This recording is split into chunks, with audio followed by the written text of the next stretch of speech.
Hello everyone, कैसे हैं आप सब और आप सबकी प्रिपरेशन कैसी चल रही है। आज की क्लास में हम 3 जनवरी 2026 शिफ्ट 1 का जो पेपर 1 हुआ था उसको जल्दी जल्दी से डिस्कस करेंगे अलोंग विद द एक्सप्लेनेशन।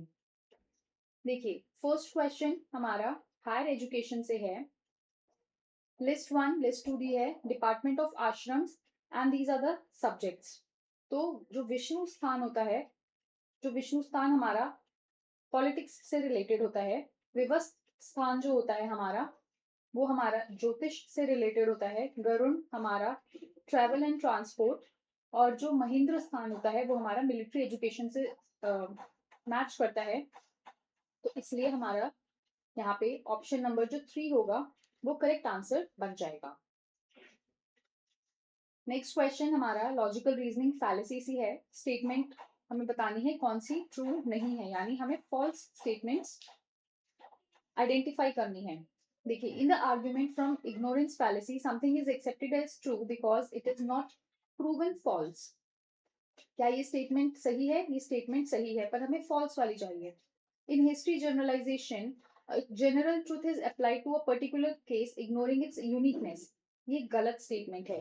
ये हमारी फैलेसी ऑफ एक्सीडेंट का केस है।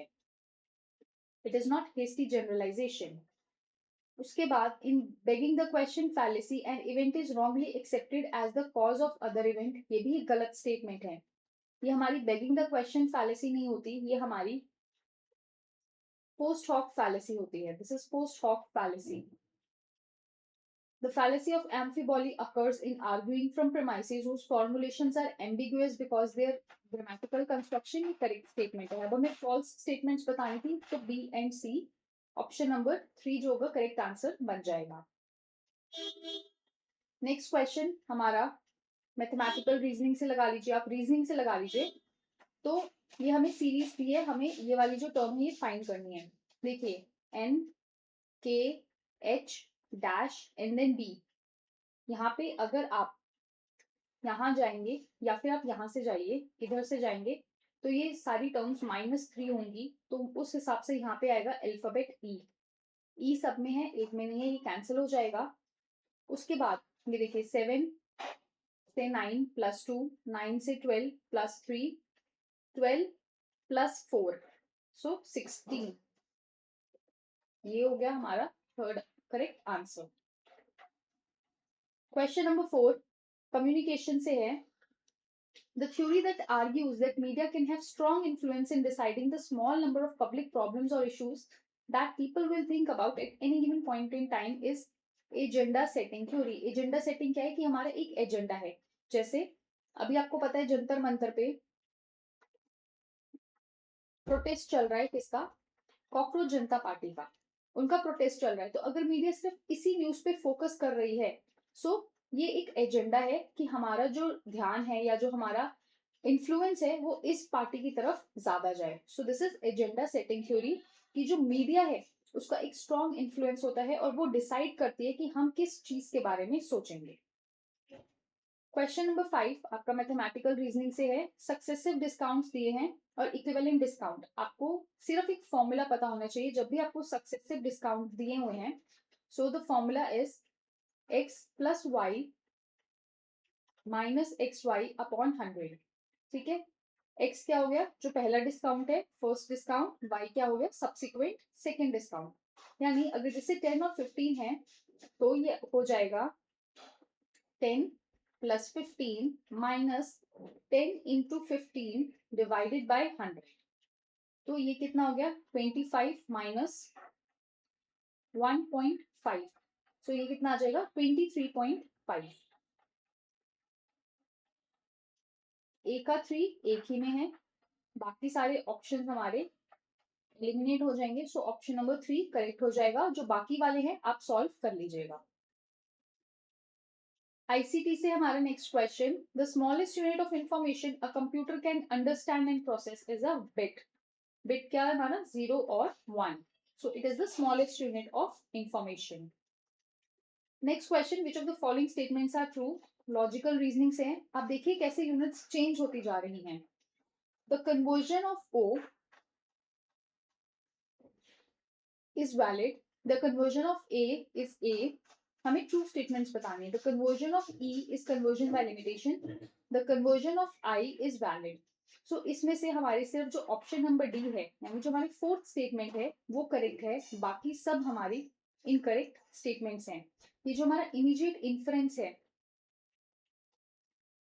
टॉपिक लॉजिकल रीजनिंग का, जहाँ पे कॉन्ट्रापोजिशन, कन्वर्जन, ऑब्जर्वेशन, ये उसमें से क्वेश्चन आया है. Question 8, higher education as per the recommendations of National Education Policy 2020. तो जितने भी स्टैंड अलोन एजुकेशन इंस्टीट्यूशंस हैं they are required to convert into multidisciplinary institutions by कौन से साल तक? बाय 2035.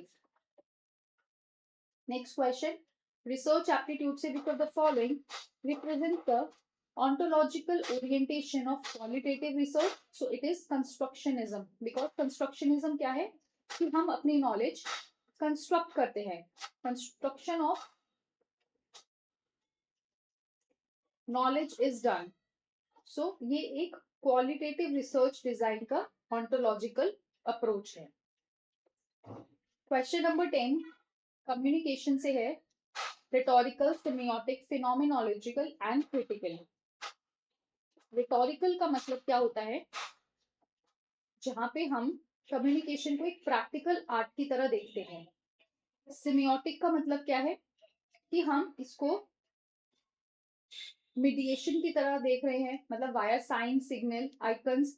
ठीक है, ये सेमियोटिक में आता है. सो ए का 3, बी का 4 एक ही ऑप्शन में है. ऑप्शन नंबर 1 करेक्ट हो जाएगा. फिनोमिनोलॉजिकल क्या है कि एक्सपीरियंस करते हैं हम others capacity to communicate through authentic dialogue. और क्रिटिकल का मतलब क्या है कि it is considered as a discursive reflection of hegemonic ideological forces. So these are the 4 functions. Next question, research aptitude से measurement validity primarily relates to.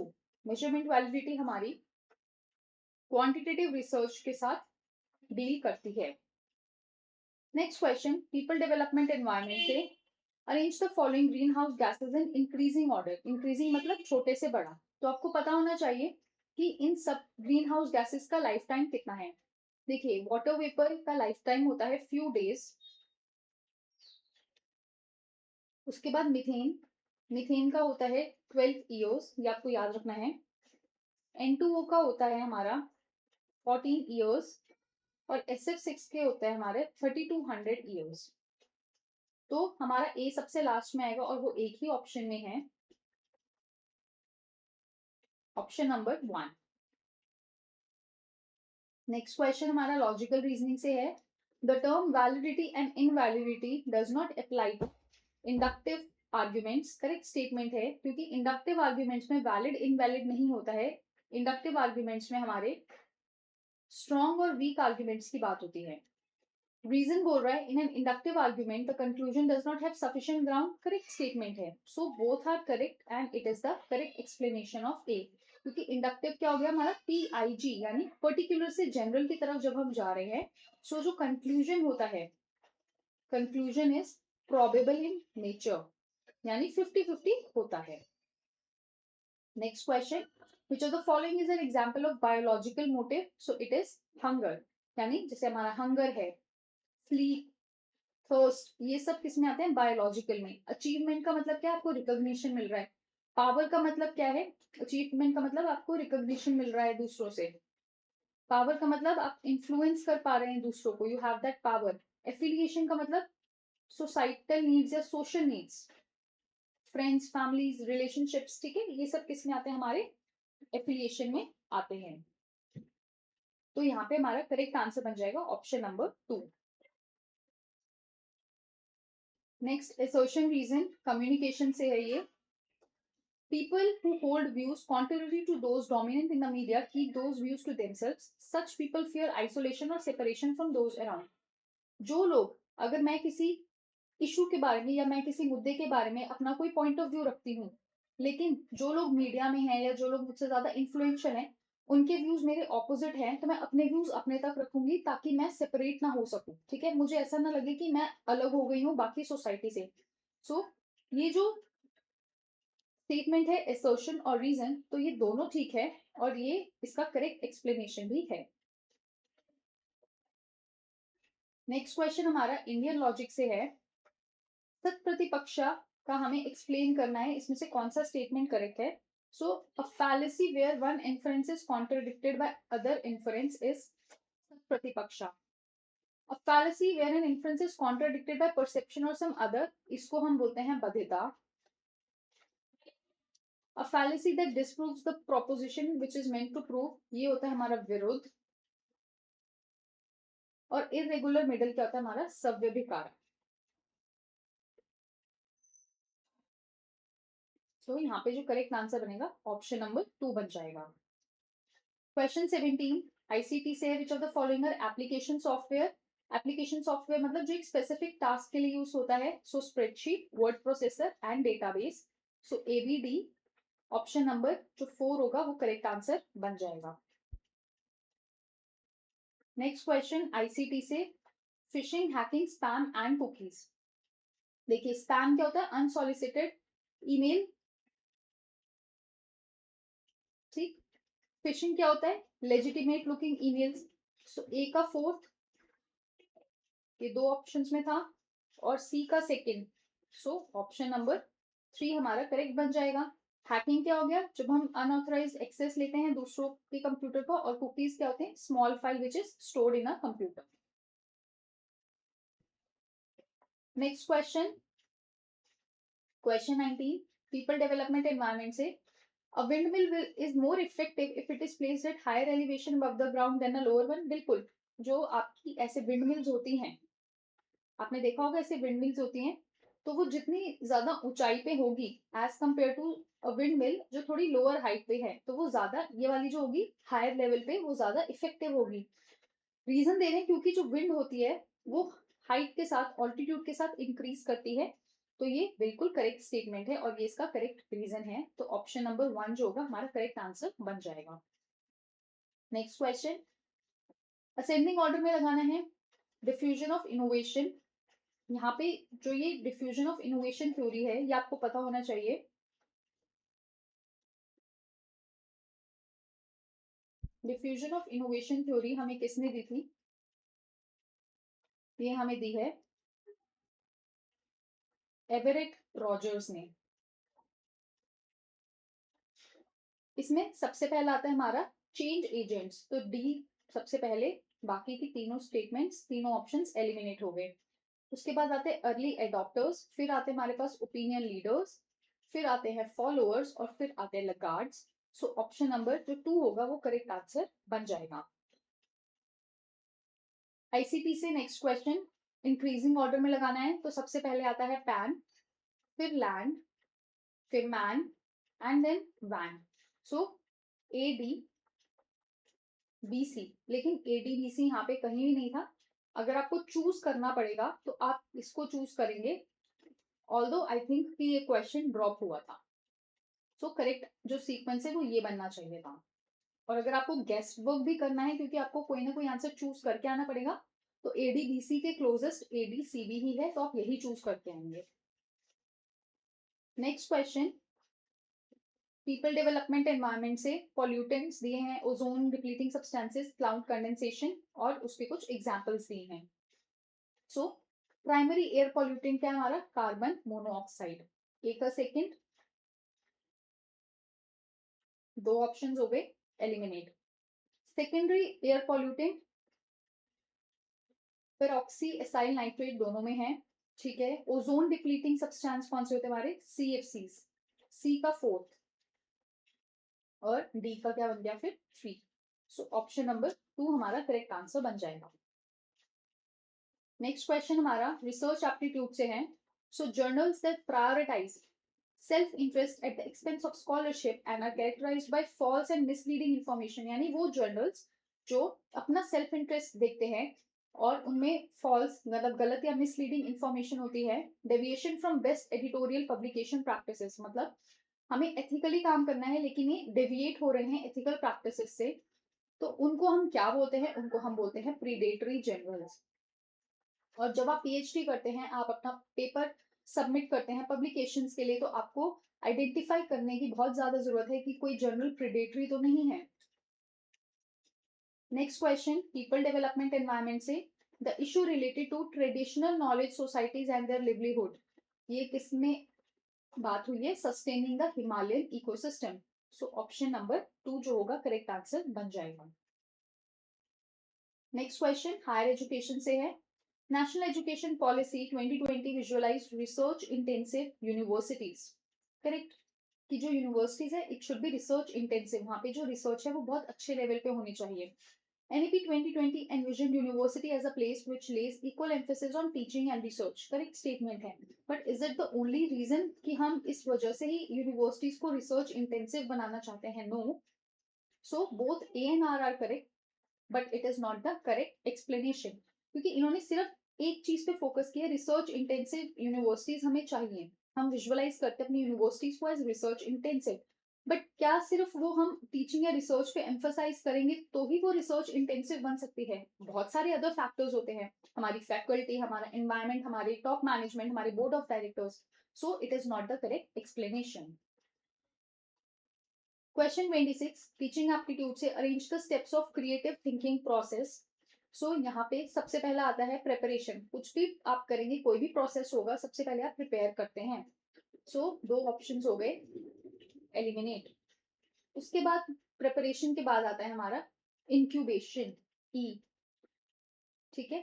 उसके बाद आता है एल्यूमिनेशन, फिर आता है इवैल्यूएशन, और इवैल्यूएशन के बाद ही आप रिवीजन करते हैं। So option number 4 will be the correct answer. Next question, research aptitude से advantages of close ended question. Close ended मतलब जिसमें यस नो या फिर आपके ट्रू फॉल्स, ठीक है, इस टाइप के आंसर्स होते हैं, those are close ended.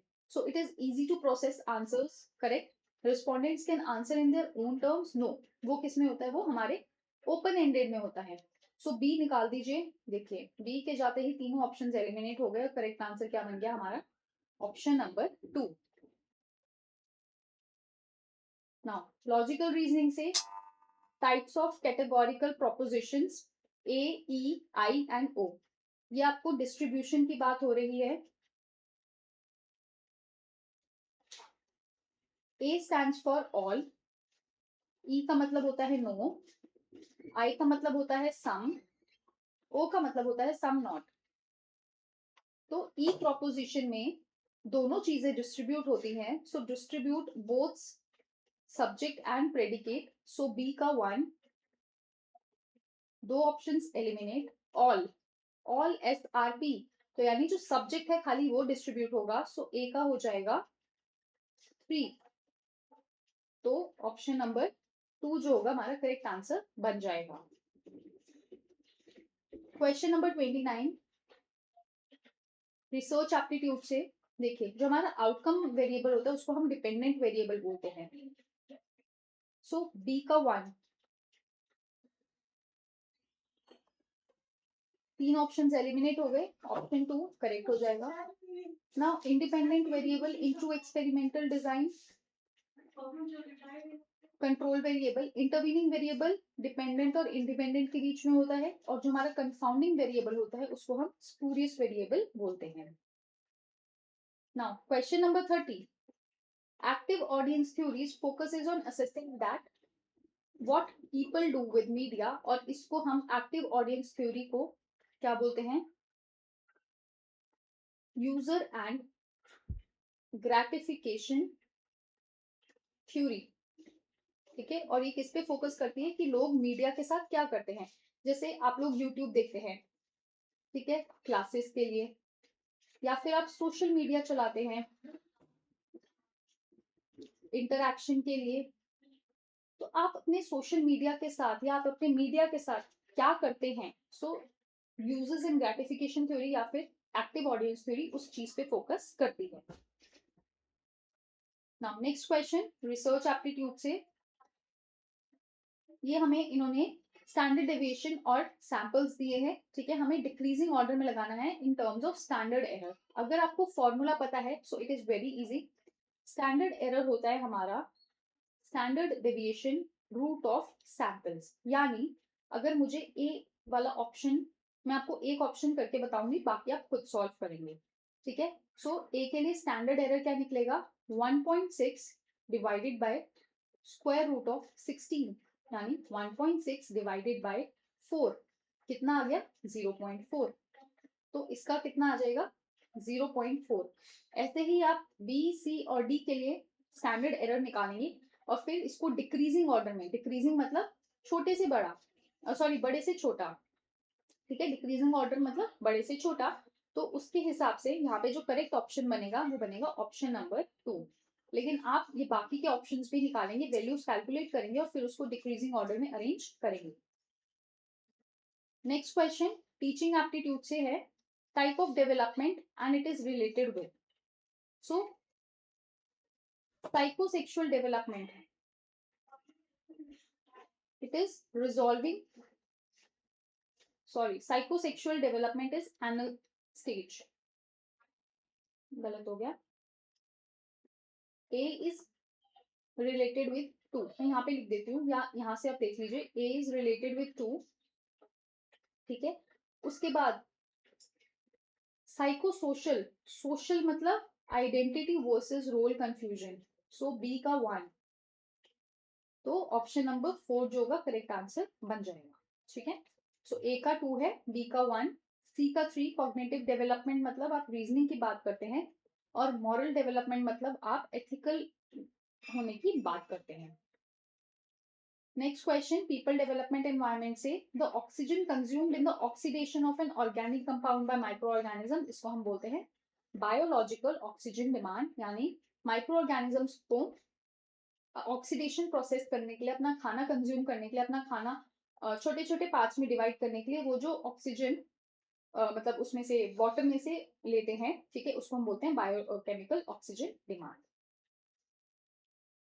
Which term is not related to computer hardware? Hardware मतलब जो टैंजिबल है, जिसको हम टच कर सकते हैं, सो इसमें से हम क्या टच नहीं कर सकते हैं, विंडोज। विंडोज क्या है हमारा, हमारा एक ऑपरेटिंग सिस्टम है and it is a part of software, so option number 3 correct बन जाएगा। Next question assertion reason, teaching aptitude का है ये। Assertion says the projective techniques offer an approach to measurement of personality which is different from self-descriptive inventories. Correct. क्योंकि जो self-descriptive inventories हैं, they require the subject to describe himself or herself while assessing the personality. So both are correct and it is the correct explanation of A. Next question. Research aptitude से which of the following is the most liberal open educational resource? So CCDY. It is the most liberal open educational resource license. Next question, higher education से arrange the following senior functionaries of a central university. हमें इनको arrange करना है, तो सबसे ऊंचा या सबसे हाईएस्ट पोजीशन किसकी आती है, विजिटर की आती है। उसके बाद आता है हमारा चांसलर, फिर आते हैं वाइस चांसलर, फिर आते हैं डीन और फिर आते हैं हेड ऑफ द डिपार्टमेंट्स। तो ऑप्शन नंबर 3 जो होगा करेक्ट आंसर बन जाएगा, ठीक है। तो ये जितने भी क्वेश्चंस थे ये आपके 3 जनवरी को पूछे गए थे शिफ्ट 1 में। आपको कोई भी डाउट होगा तो आप प्लीज मुझसे कमेंट करके पूछ लीजिएगा, मैं आपको वो क्वेश्चन एक्सप्लेन कर दूंगी। नेक्स्ट क्लास में हम 3 जनवरी शिफ्ट 2 के जो क्वेश्चंस है पेपर 1 में जो पूछे गए थे हम उनको वो डिस्कस करेंगे। आई होप कि आपको क्लासेस पसंद आ रही होंगी, अच्छी लग रही होंगी। अगर आप चाहते हैं कि मैं ऐसी क्लासेस और लूँ तो चैनल को सब्सक्राइब कीजिए, वीडियो को लाइक जरूर कीजिए। Bye bye and take care.